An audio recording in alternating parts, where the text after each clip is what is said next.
Il y a bientôt 3 ans que nous vivions ici. Il y a bientôt 3 années complètes que nous vivons dans cette maison.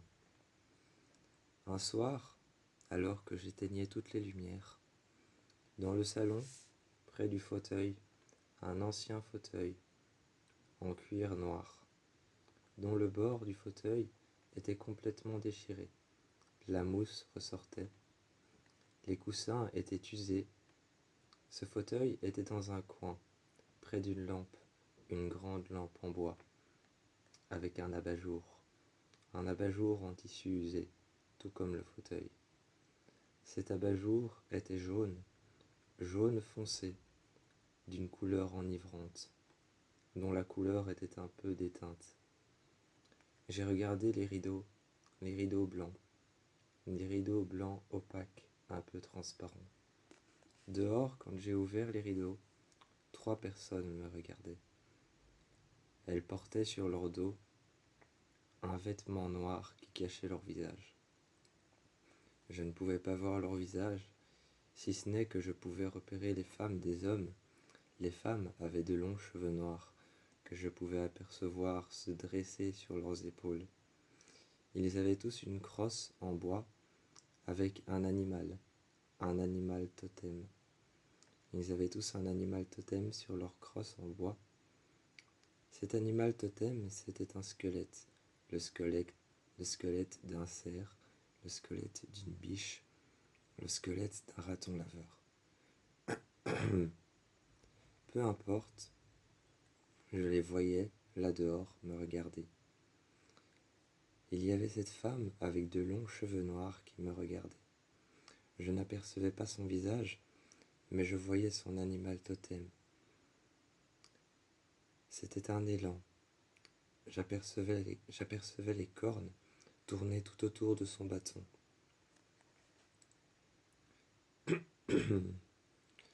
J'y apercevais les cornes tourner autour de son bâton, se contorsionner autour du bois. Elle le tenait fermement, avec fermeté. À côté, un homme, très certainement. Je ne pouvais pas voir son visage, ni ses cheveux dépassés. Il avait un bois en main, un bois de cerf, accroché directement sur le côté droit de son bâton. Le suivant était un autre homme. Il avait un bois de biche accroché tout en haut, comme une sorte de corne tout au bout, une pique, une lance. Il me regardait. Et ces personnes qui attendaient dehors, plus je faisais un détour dans la maison, plus il y en avait d'autres qui arrivaient. Je me suis alors précipité dans la cuisine, et de l'autre côté, dans la cuisine, j'ai vu une femme qui attendait juste devant la fenêtre. Juste devant la fenêtre, elle attendait. Elle observait mon visage dans l'obscurité, sans aucun bruit, sans aucun mot, sans rien dire. La bouche fermée, les yeux grands ouverts, elle me regardait, elle m'observait dans l'ombre. Elle tenait un bâton, comme tous les autres, et dessus, il y avait un squelette d'animal. Certainement une biche, tout en haut. Sa mâchoire, la mâchoire de la biche, qui était accrochée juste en dessous. Au-dessus, le squelette de la tête de la biche, et ces bois qui étaient contorsionnés autour. Derrière elle, un autre homme, dont je ne pouvais voir le visage, qui me regardait dans l'obscurité. Je ne pouvais même pas voir ses yeux, juste ses pupilles, et ses iris brillaient dans le noir. Je les regardais tous les deux, ils ont commencé à reculer dans l'obscurité. Ils sont partis loin dans la forêt. Et le lendemain, je suis sorti, remarquant des marques par terre, des marques de pas. Pas des marques de pas, comme quand quelqu'un marche avec ses chaussures, des marques de pieds. Ces personnes devaient certainement être pieds nus. J'ai été voir dans la forêt, près d'un arbre par terre, un corps allongé dans le froid. Ses pieds étaient couverts, ses pieds étaient couverts de terre, ses pieds étaient noirs, il avait de la terre sous les ongles, ses ongles étaient cassés. J'ai tiré le corps jusqu'à la rivière, j'ai lavé ses pieds, et là j'ai remarqué que ses pieds n'étaient pas noirs, mais il y avait des veines vertes et un peu mauves. Il y avait des veines vertes et un peu mauves qui rejoignaient le haut de ses pieds, au bas de ses tibias. Ses pieds étaient couverts de veines vertes qu'on pouvait voir apparaître, les veines de son corps peut-être, ou alors les veines d'autre chose. J'ai regardé ses pieds, couverts de ces veines vertes et ces veines noires qui apparaissaient. J'ai jeté le corps dans l'eau et je l'ai regardé partir. Quand je suis revenu à la maison, cette maison dans laquelle on était depuis 3 mois, une maison si intacte, si parfaite. Cette maison qui était si intacte, si parfaite. Il n'y avait aucun éclat dans le mur, aucune fissure au mur. Les cadres étaient tous accrochés l'un à côté des autres, avec des espaces égaux. Dans les escaliers, les marches étaient toutes parfaites. Le sol, plaqué le carrelage, le sol était parfait, pas un seul carrelage fissuré. Et le sol qui était en bois, les lattes en bois qui étaient sur le sol, pas une seule latte pourrie, pas un seul carrelage pourri, pas une seule fenêtre avec de la pourriture, de la moisissure qui poussait sur la vitre.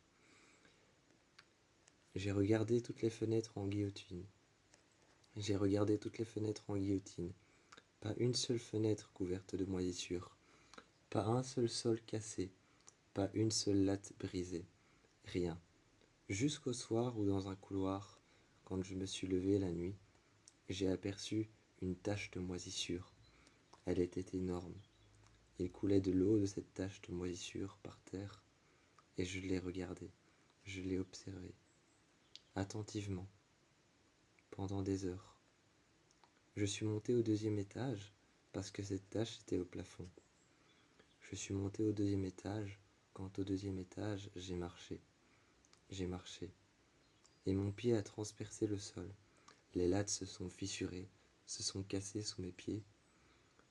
Je me suis alors redressé tout de suite, du sang séché, comme des morceaux de verre sur ma main. Du sang séché comme des morceaux de verre sur ma main, restèrent accrochés entre mes ongles, restèrent accrochés entre mes mains. Je me suis redressé et j'ai vu des centaines de corps, des âmes menées à la perdition, des âmes égorgées, des âmes avec les veines fendues, avec les veines qui avaient été fendues en deux, des corps découpés. J'ai regardé ça et j'ai essayé de prendre les lattes qui s'étaient fissurées pour recouvrir le sol. Impossible de faire quoi que ce soit. J'ai regardé dehors par une fenêtre qui me disait d'avancer, de mettre un pied devant l'autre lentement, de mettre mon pied sur le bord de la fenêtre et mon autre pied dans le vide, de sauter et d'attendre la mort. Je regardais cette fenêtre qui était éclairée à la lumière de la lune, une lumière blanche, lumineuse et presque brûlante. Cette lumière incessante qui ne cessait de revenir à la charge pour me dire de mettre un pied devant l'autre, un pied sur le bord de la fenêtre, de regarder le vide, de calculer la hauteur et ensuite de sauter. Je l'ai vu, j'ai été à la fenêtre, un vieil arbre au fond du jardin, me regardait de ses branches qui touchaient le sol, de ses racines qui s'étendèrent dans le jardin, qui s'étendèrent tout le long de la propriété. Au pied de cet arbre, j'ai creusé une centaine de tombes au moins. J'ai enfermé chaque cadavre à l'intérieur, remettant la terre au-dessus de leur corps. Le lendemain matin, Le lendemain matin, la tache avait grossi. Elle s'était étendue tout le long du couloir, jusqu'à la fenêtre.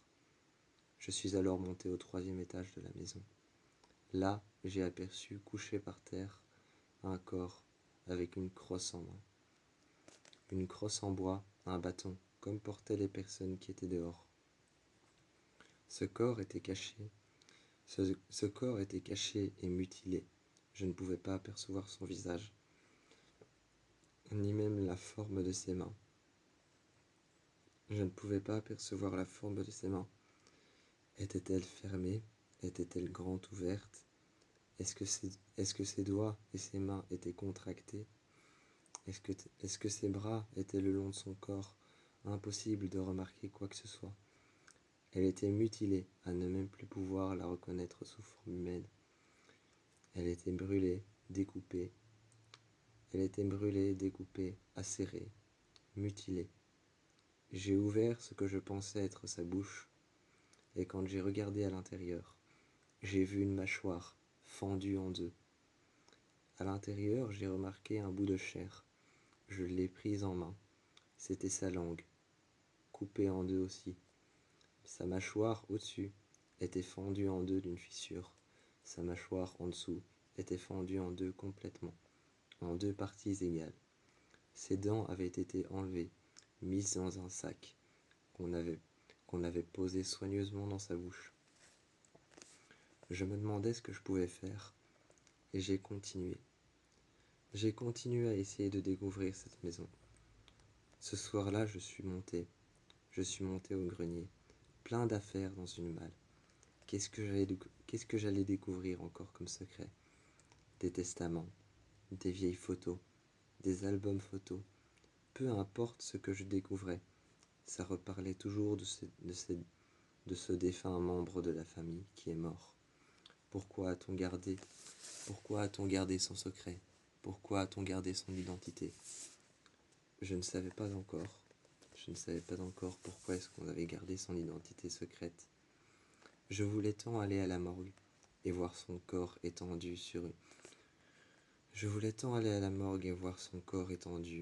sur une grande table en métal. Mais impossible d'aller à la morgue. Il ne voulait pas nous laisser le choix. On ne pouvait pas. On ne pouvait pas, ça nous était interdit. Peut-être que son corps était trop mutilé. Peut-être que son corps, ou alors la mort de cette personne, était trop difficile à voir. J'ai alors rêvé un soir que je marchais dans un couloir de l'hôpital. Il n'y avait personne, pas de médecin. Il n'y avait personne, pas de médecin. Il n'y avait pas d'infirmier, pas de secouriste, personne. Pas de brancard, rien.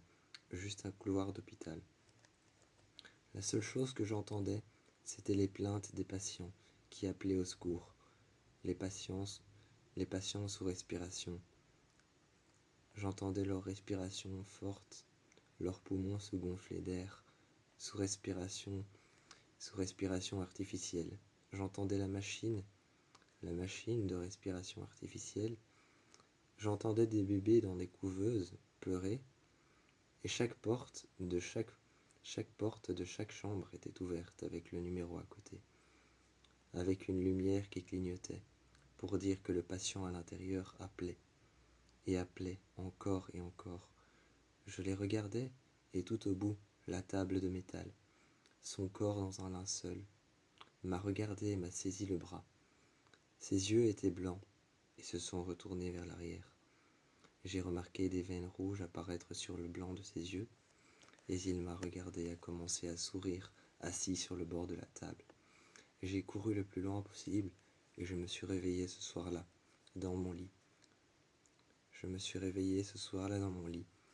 Mes pieds étaient humides, j'ai alors tiré la couverture que j'ai jetée par terre.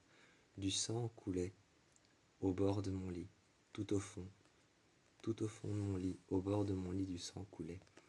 Mes draps blancs étaient mouillés et imbibés de sang, tout au bord de mon lit. Il y avait 2 mains qui se sont alors agrippées à mon lit, 2 mains noires, avec des ongles aussi longs que des griffes. Des ongles qui étaient cassés, aussi longs que des griffes, se sont agrippés à mon lit. J'ai alors vu une chevelure noire apparaître, un visage avec des yeux blancs, un visage en porcelaine portant un masque brisé de plusieurs fissures. Cette femme souriait et me regardait. Elle s'avançait. Elle a commencé à respirer lentement. Je sentais sa respiration et ses poumons qui avaient difficile à respirer. Elle s'est mise tout contre moi. L'armoire s'est ouverte. J'ai fermé la porte et je me suis assise dans le couloir. J'ai attendu patiemment quand je l'ai vue apparaître de l'autre côté du couloir. J'étais en train de me demander « Qu'est-ce que je peux faire? Qu'est-ce que je peux faire ?» J'ai couru, j'ai couru, j'ai couru. Je me suis retrouvé au 2e étage. Je me suis retrouvé au 2e étage, face à cette fenêtre. J'ai mis un pied devant l'autre, un pied sur le bord de la fenêtre. J'ai regardé le vide et j'entendais une voix me murmurer à l'oreille.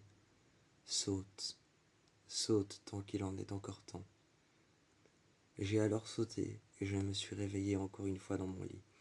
Le même schéma s'inscrivait devant moi.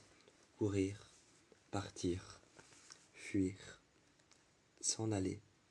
Et je me réveillais dans mon lit. Les draps étaient mouillés de sang. Cette femme arrivait. Elle rampait et s'agrippait à mes draps. Elle s'agrippait à mon corps, reniflait ma poitrine, et je voyais son visage de porcelaine. Je voyais ses griffes et ses dents acérées. J'apercevais sa mâchoire, noire comme la peau de son corps, et elle me regardait, elle me souriait, elle ne disait rien.